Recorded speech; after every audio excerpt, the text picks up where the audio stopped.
So I'd like to extend my very, very kind of detailed thanks to at the Eleanor Glanville Centre, Nicole Fielding and Leila Lamoureux, who supported the kind of research on the day, at the Young Women's Trust, Nicole Dillier and Lydia Morgan, and of course at Pearl, Sarah Harris,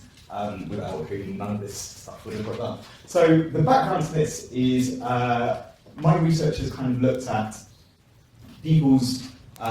various different kind of interpersonal risk factors for symptoms of anxiety and depression. So one of the things I've looked at a lot in my own research is interpretive biases and ways of interpreting ambiguous information positively or negatively, and how that can kind of set people up to develop symptoms of anxiety and depression. And this is a kind of the research background that I come from. So one of the things, if you're kind of looking at this kind of research, it becomes sort of fairly quickly apparent that the world's a more stressful place for women, and for young women in particular, and for young women from economically disadvantaged backgrounds in particular. And so the kind of background to this piece of kind of research and public engagement is, for me, this report that was put out by the Young Women's Trust in 2016. So the Young Women's Trust are a charity based primarily in London, but they have kind of a nationwide network, and they look at basically ways of supporting in terms of kind of improving job prospects and other kind of opportunities, and kind of helping people write CVs and helping people generate skills and things like that for primarily economically disadvantaged young women. And they put out this report that was called No Country for Young Women, and this is sort of a little overview of it here about basically the kind of denied opportunities and general stressful life experiences that a lot of people face.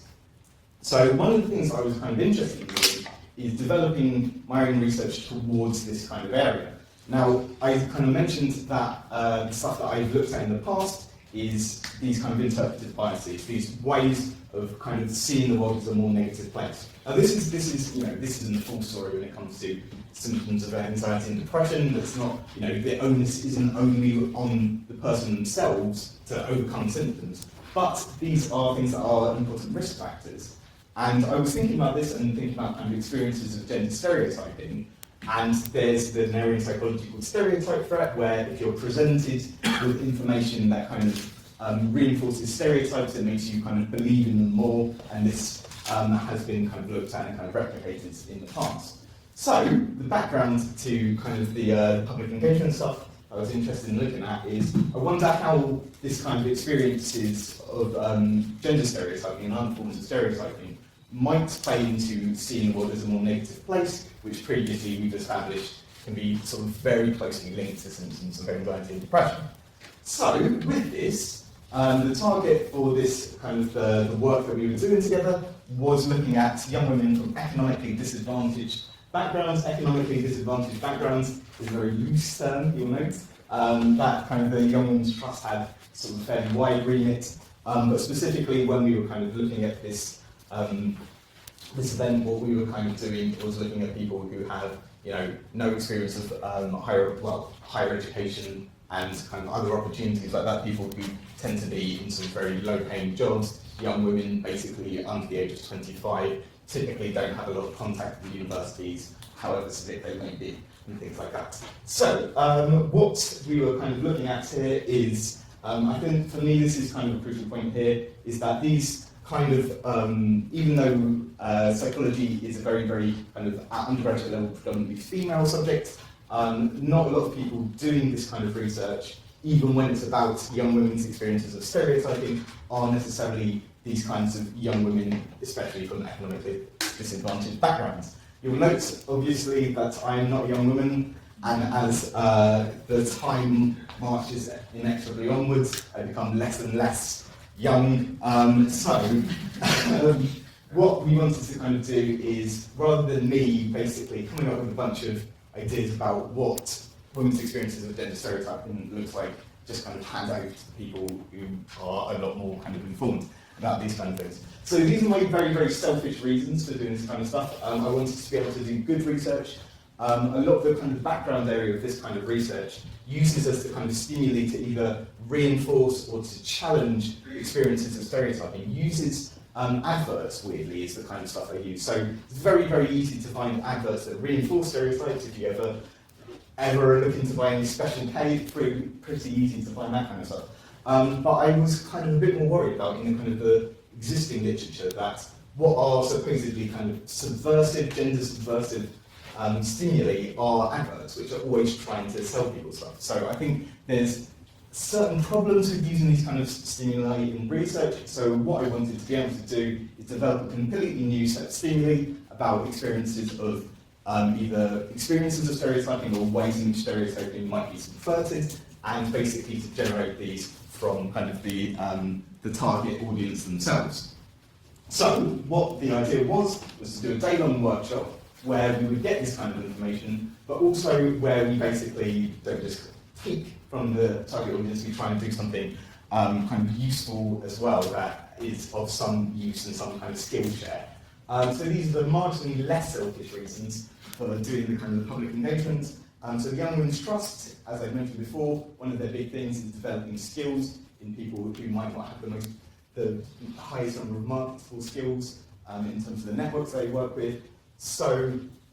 what we wanted to do as part of this day-long workshop, as well as kind of get this kind of information about experiences of stereotyping, what we wanted to be able to do is